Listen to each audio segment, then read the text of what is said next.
Halo anak-anakku, sehat dan semangat ya.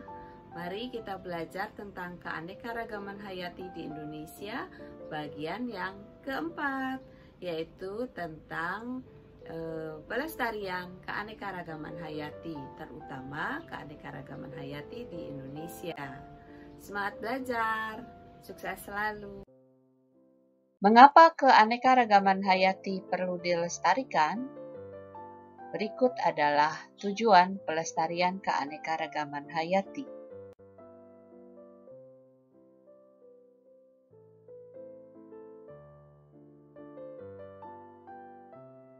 Pelestarian keanekaragaman hayati dapat dilakukan dengan cara reboisasi atau penghijauan kembali lahan yang tandus atau rusak dengan tumbuhan yang sesuai, sehingga lahan tersebut dapat kembali hijau.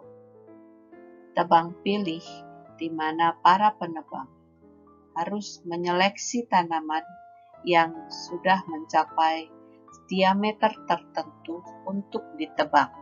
Pengendalian hama secara biologi dilakukan dengan melepas atau mengembangbiakkan predator alami ke suatu wilayah. Konservasi adalah pelestarian dan perlindungan jangka panjang terhadap lingkungan untuk memastikan bahwa habitat alami suatu wilayah dapat dipertahankan, sementara keanekaragaman genetik suatu spesies akan tetap ada dengan mempertahankan lingkungan alaminya. Perlindungan alam umum meliputi perlindungan alam ketat, di mana suatu wilayah dilindungi sedemikian rupa tanpa campur tangan manusia, kecuali bila dipandang perlu, sehingga wilayah tersebut dibiarkan berkembang secara alami. Tujuan perlindungan alam ketat adalah untuk penelitian ilmiah. Perlindungan alam terbimbing adalah perlindungan alam yang diawasi oleh para ahli.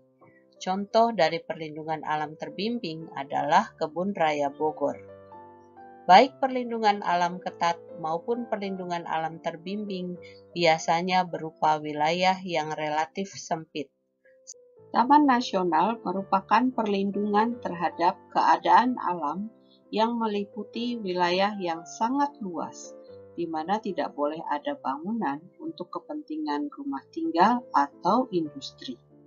Taman Nasional dapat difungsikan sebagai tempat rekreasi. Perlindungan alam dengan tujuan tertentu berlatar belakang dari potensi yang ada pada kawasan yang bersangkutan.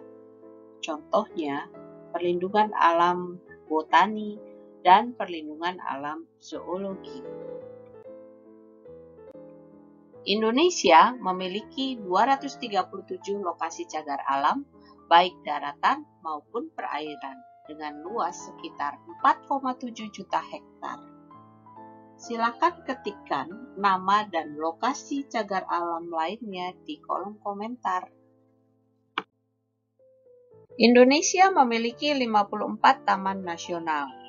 Silakan kalian identifikasi nama dan lokasi taman nasional lainnya di kolom komentar.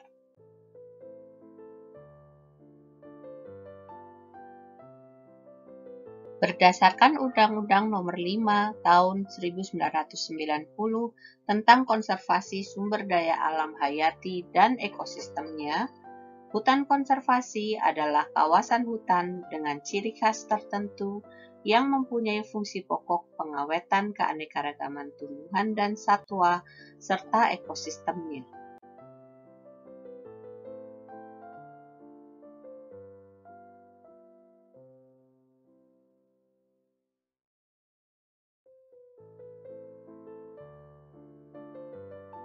Hutan konservasi meliputi kawasan suaka alam dan kawasan pelestarian hutan.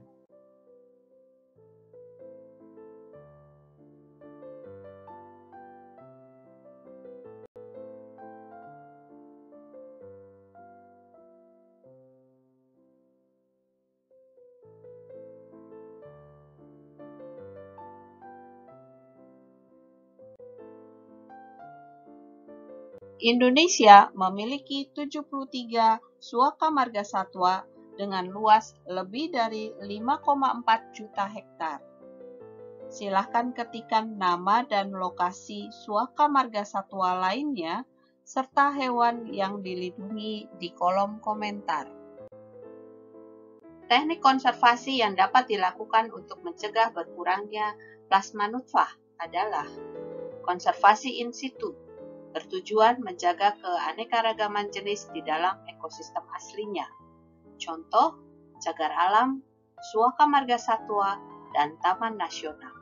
Konservasi ex situ merupakan konservasi yang dilakukan di luar habitat aslinya, seperti kebun botani, kebun binatang, dan akuarium, di mana bertujuan untuk menjaga dan mengembangkan jenis-jenis tumbuhan dan hewan, bukan untuk tujuan komersial. Konservasi intersitu adalah konservasi yang dilakukan di suatu areal di mana jenis asli masih ada, tetapi berada di luar kawasan. Konservasi extractive reserve merupakan kawasan konservasi yang diperbolehkan pengambilan sumber daya hayati tertentu yang jumlahnya tidak merusak lingkungan. Agroekosistem atau agroforestry adalah kawasan yang dikelola dengan semi-intensif yang berorientasi pada produksi. Pengembangan jenis ini dapat disebut konservasi in situ untuk tanaman budidaya.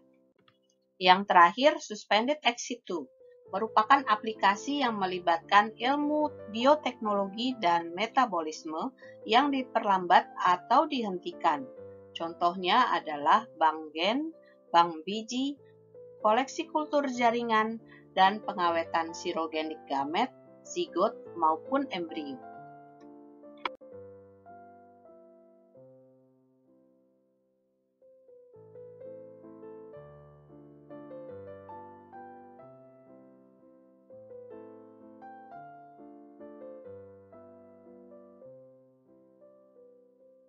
Untuk lebih meningkatkan pemahaman dan kemampuan nalarmu, identifikasikan ancaman keanekaragaman hayati di wilayahmu.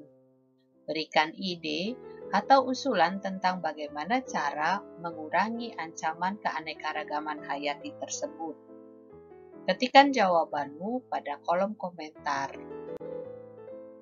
Seluruh rangkaian topik keanekaragaman hayati di Indonesia sudah kalian dapatkan.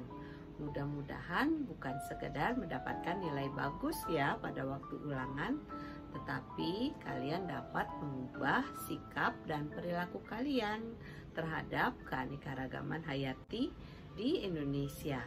Dan mudah-mudahan juga masa-masa yang akan datang, generasi selanjutnya bisa tetap melihat betapa indahnya alam Indonesia, betapa kayanya keanekaragaman hayati di Indonesia. Semangat dan sukses!